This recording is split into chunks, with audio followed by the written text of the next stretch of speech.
nous avons encore le réel plaisir de recevoir l'homme de Dieu, alléluia, les serviteurs de Dieu, alléluia, venus de la France, alléluia, à Lille, plus précisément dans la ville de Lille, alléluia, là où il a son siège, alléluia, les anciens le connaissent, et il s'appelle le pasteur Papi Mouchita, alléluia. Alléluia.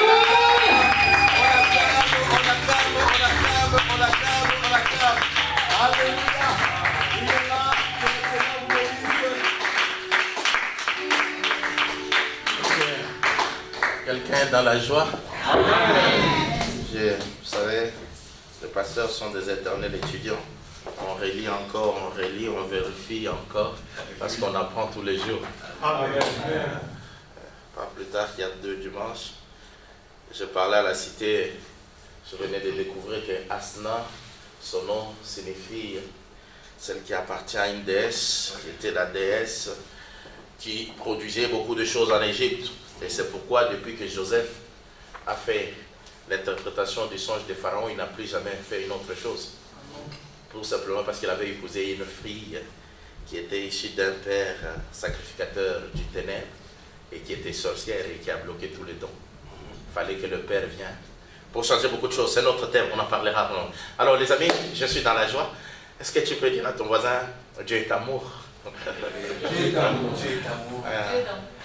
Ok, on a beaucoup de textes à lire. Amen. On a 30 minutes parce que vous avez travaillé et on ne va pas abuser de votre temps.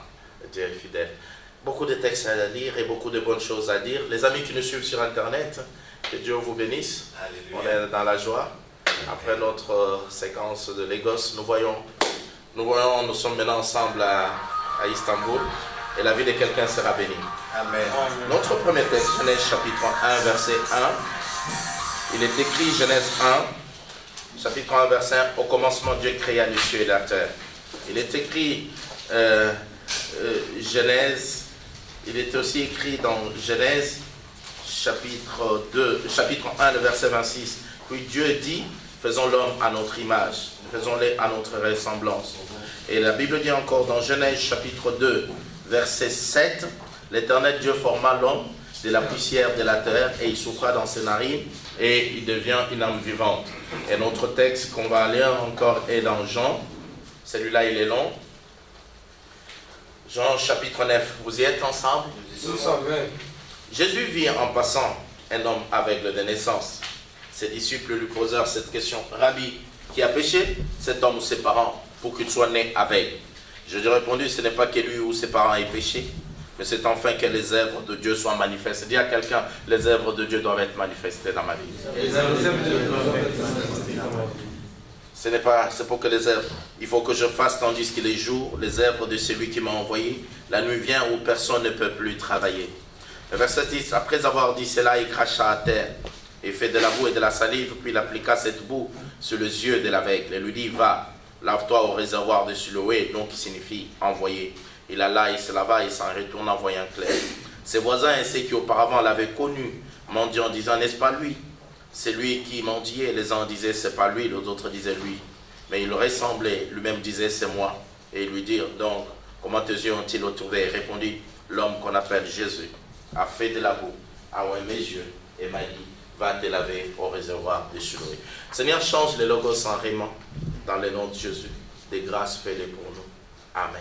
Nous pouvons nous asseoir. Une grande joie de nous retrouver avec le Seigneur ensemble. J'ai toujours dit, la maturité spirituelle, c'est être constant. Être constant dans notre ligne de conduite avec Dieu. Quand on n'est pas constant, on n'est pas mature.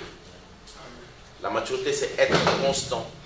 Le père reste de père, le frère reste de frère, les amis restent des amis, et on avance.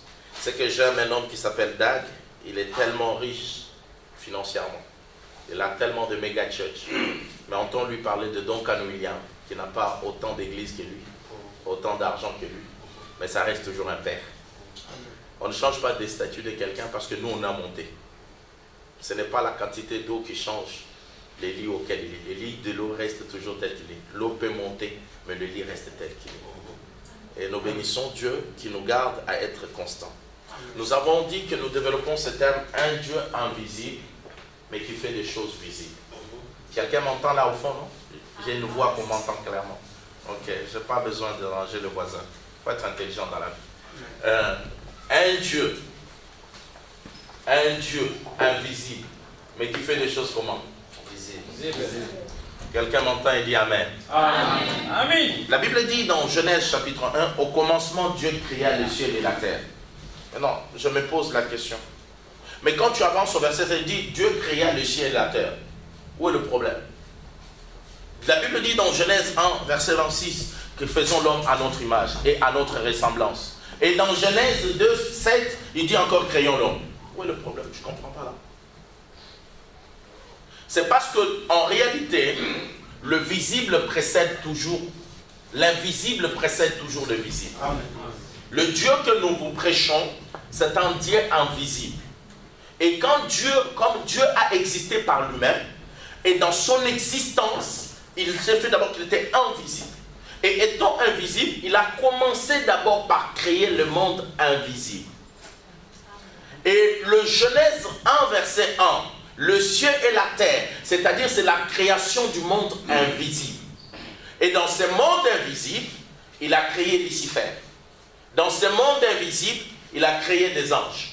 Dans ce monde invisible, il a tout créé. Maintenant, dans Genèse, même dans ce monde invisible, c'est là où il créa l'homme. Faisons l'homme à notre ressemblance. C'est-à-dire que dans leur nature, l'homme a été créé, fini, tout, dans Genèse 1, 26. Mais Genèse 2, 7, c'est là où maintenant Dieu prend ce qui était invisible, l'homme qui était invisible, il le forme maintenant l'homme visible. Et il souffle maintenant l'invisible pour le faire entrer dans le visible. Et en réalité, tous les esprits qui ont été créés dans le monde invisible n'ont pas droit de vivre dans le monde visible. Parce que leur lieu de vie, c'est le lieu invisible. La seule personne, oh, c'est choquant ce que je vais dire, même Dieu lui-même ne s'est pas donné la possibilité de vivre dans l'invisible et dans le visible. Dieu est resté dans l'invisible. Mais la seule personne qui a eu la capacité de vivre dans l'invisible et dans le visible, c'était l'homme. Étant créé dans l'invisible, on l'a créé aussi dans le visible et on l'a posé. C'est pourquoi, avant sa mort spirituelle, l'homme qui a été créé dans l'invisible a été totalement, l'homme avait la capacité de visiter le monde invisible parce qu'il est de là et de vivre dans le monde physique. Amen. C'est pourquoi Dieu, quand il descendait dans le monde physique, Dieu rencontrait Adam et il pouvait parler comme les gens du monde invisible, mais lui visitant le monde visible, et lui, Adam, qui avait la capacité d'être dans le monde invisible et dans le monde visible. Amen. Lucifer étant créé comme esprit dans le monde invisible, il n'a pas droit de vivre dans le monde physique. C'est pourquoi les démons, chaque fois qu'ils viennent, les démons ou les anges, chaque fois qu'ils viennent dans le monde physique, c'est soit pour accomplir une mission, pour faire quelque chose, mais non pas pour y demeurer. C'est pourquoi Jésus-Christ étant esprit, le seul moyen pour lui qui pouvait lui permettre dans le monde physique, il fallait qu'il prenne un corps physique. Amen. Parce qu'en tant qu'esprit, fils de Dieu, il n'avait pas d'autorité de vivre dans le monde physique. Quand Jésus a voulu chasser les esprits, voici ce qui se passe. Oh my God, je suis qu'à mon introduction. Voici ce qui se passe. Il chasse les démons. Le démon lui dit, ne nous chasse pas. Jette-nous même dans le pourceau. Que les gens ne croient pas qu'on est des tintins, bisous ou on hallucine. Quand on dit qu'il y a peut-être un démon dans un chat ou dans ceci, cela, c'est biblique. Les démons étaient chassés et ils se sont trouvés dans des porcs. Donc ils peuvent se retrouver dans un champ. Et les démons, en tant qu'esprit, sachant que leur corps physique ne leur permet pas de vivre dans ce monde physique, ils ont besoin d'être quelque part pour pouvoir vivre dans le monde physique. Et quand tu vois un esprit dans le monde physique, tu as le pouvoir de le chasser parce qu'il ne peut pas vivre ici. Ce sont des illégaux. C'est comme un soldat qui va en mission, il faut l'ordre de mission. Quand Gabriel descend sur la terre, il a un ordre de mission. Tu vas voir Marie, tu lui donnes le message. Quand il finit le message, il rentre. Parce que ce sont des anges du Seigneur. Mais le problème c'est quoi? Dans la vie, le problème c'est que le monde physique, le monde invisible, est plus influent que le monde physique. Ceux qui sont dans le monde invisible ont la capacité de visiter le monde physique. Mais nous, depuis le temps du péché, nous n'avons plus cette capacité d'aller dans le monde invisible. Quelques-uns ont eu cette grâce-là. Élie est monté comme ça. Il a eu cette grâce-là. Nous pouvons parler de l'apôtre Paul, qui dit que je ne sais pas comment ça s'est passé. Dieu a pris un homme et il l'a amené dans le monde invisible. Et c'est lui qui a été fait. Et c'est Dieu qui l'a fait. Ce n'est pas un homme qui décide tout seul. Sauf si tu es sorcier. Mais celui qui n'est pas sorcier ne peut pas décider tout seul d'aller visiter le monde. Non. C'est le Saint-Esprit, dans sa grâce, qui fait ce qu'il veut comme il veut. Mais ce soir, je suis venu t'encourager. C'est un long séminaire qu'on reviendra peut-être au mois de novembre pour en parler. Mais je suis venu t'encourager. Jésus était en train de marcher avec ses disciples. En marchant, il voit un homme aveugle. Comment a commencé l'Isoloa? Ça a commencé parce que les gens critiquaient cet homme. Dis à ton voisin, les critiques pousseront Dieu d'agir dans ma vie. Les critiques pousseront Dieu d'agir dans ma vie. Quand les gens s'interrogent sur ta vie, en réalité, ils sont en train de demander au Dieu de la Bible d'intervenir dans ta vie. Les questionnements de gens, les interrogations de gens font qu'ils n'ont pas de réponse à ton sujet. N'ayant pas de réponse à ton sujet, le Dieu de la Bible a des réponses à notre sujet. Amen. Il marchait et il pose la question, cet homme-là, pourquoi il est né aveugle? Ce sont ses parents qui ont péché? Ou c'est lui-même qui a péché? Ou c'est quoi il a péché? Les disciples avaient raison. Parce que le péché ouvre la porte, à toutes sortes de souffrances. Le péché ouvre la porte aux démons. Le péché ouvre la porte aux malédictions. Il y a des gens qui souffrent parce qu'ils ont péché. Il y a une autre catégorie de gens qui souffrent. Ce n'est pas parce qu'eux ont péché, parce que leurs parents ont péché. Les disciples ont posé la question. C'est lui ou ses parents? Parce que lui, il est né avec. Donc ça doit être ses parents. Mais il y a une troisième catégorie de gens que les disciples ont oublié de citer. Vous savez, c'est quelle catégorie? C'est des gens qui souffrent. Ce n'est pas parce qu'eux ont péché. Ce n'est pas parce que leurs parents ont péché. Mais c'est pour que la gloire de Dieu se manifeste.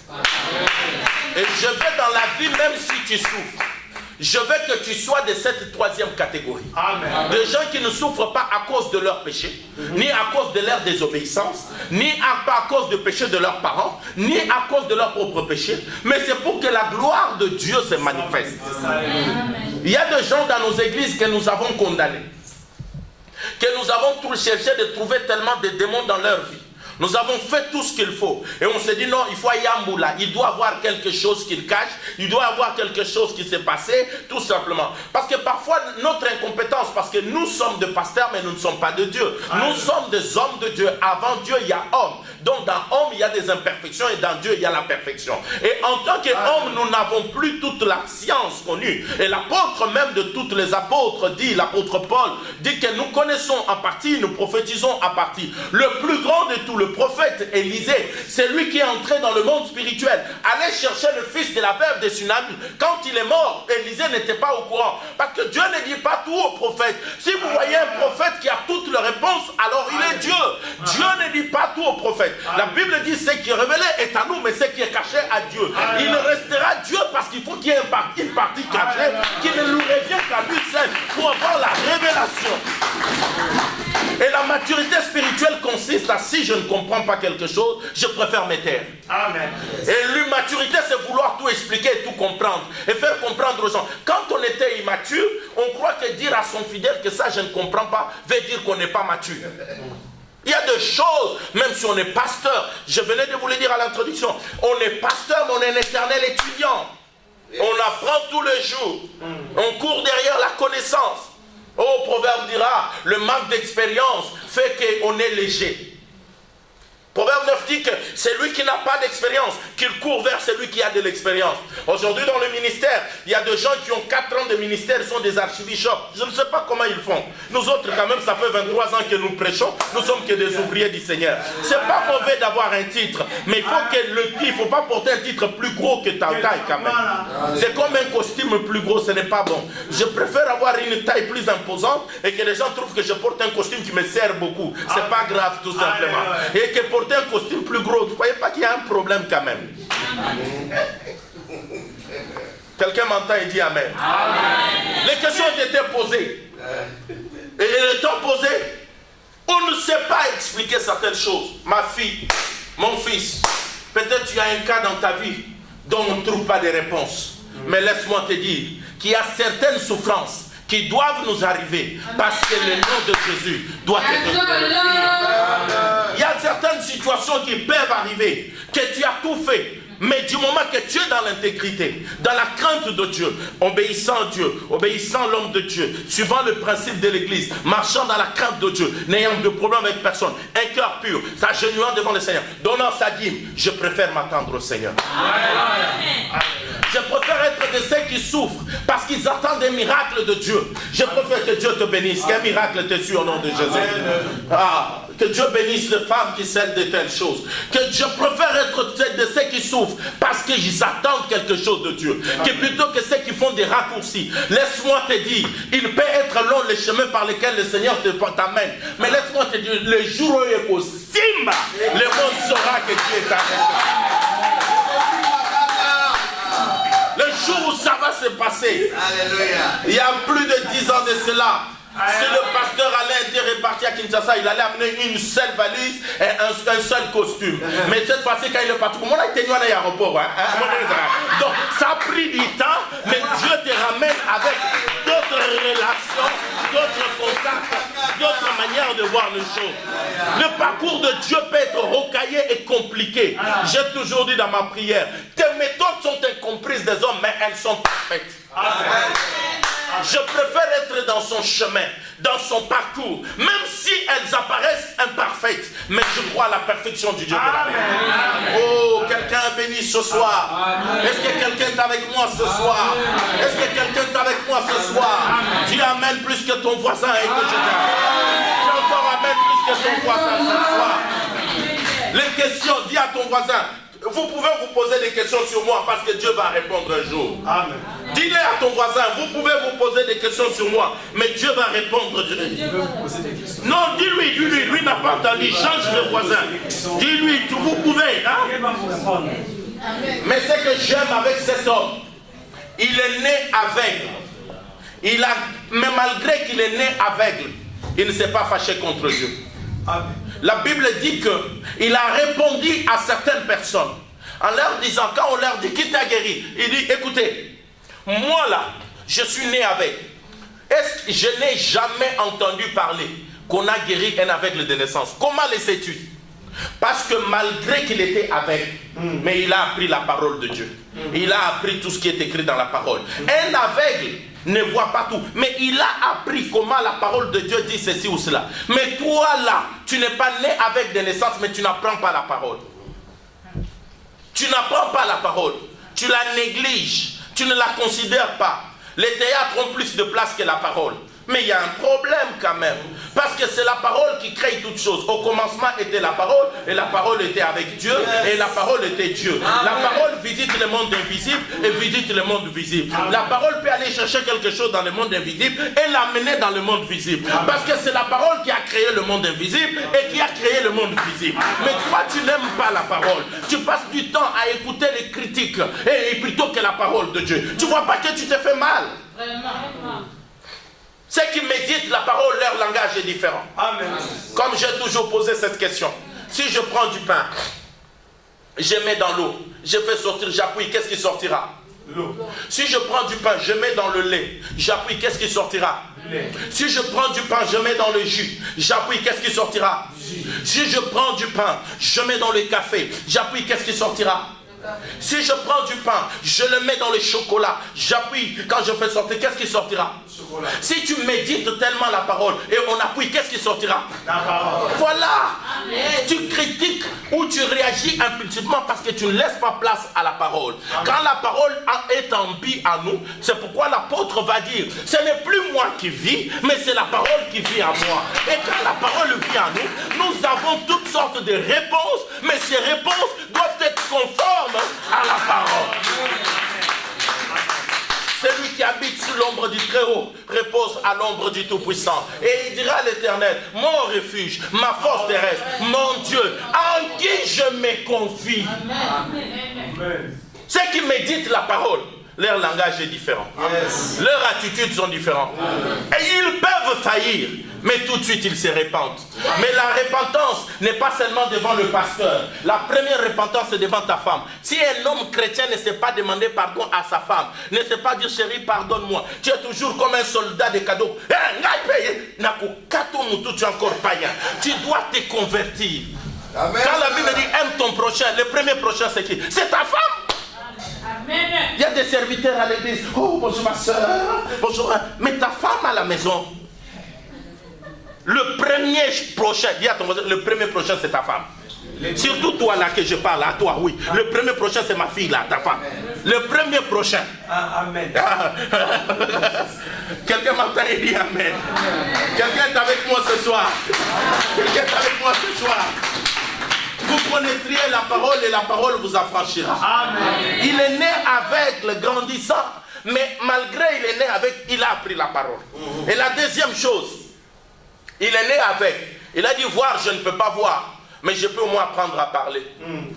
Voir je ne peux pas voir, mais je peux au moins apprendre à marcher. Alléluia. Voir je ne peux pas voir, mais je peux au moins apprendre à bouger mes mains. J'ai toujours dit, et je l'ai déjà dit ici, et je le répète, l'handicap n'est pas une disqualification. L'handicap n'est pas une disqualification. Tu n'es pas disqualifié parce que tu as un handicap. Ne permets pas à une seule situation qui ne marche pas dans ta vie de bloquer toute ta vie. Ne permets pas à une seule situation, je répète, ne permets pas à une seule situation qui ne marche pas de bloquer toute ta vie. Aux autres vivre les sociétés pour oser la voyage. Et alors, vis. Dis à ton voisin, Daddy dit, il faut vivre. Ah, la tristesse n'a jamais donné de réponse. Dieu n'est pas impressionné par notre attitude de tristesse.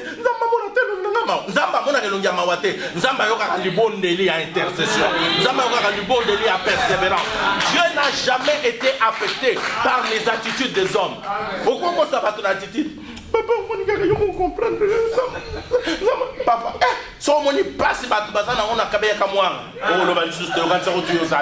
mais je t'informe que Dieu n'est jamais impressionné par notre attitude d'humilité.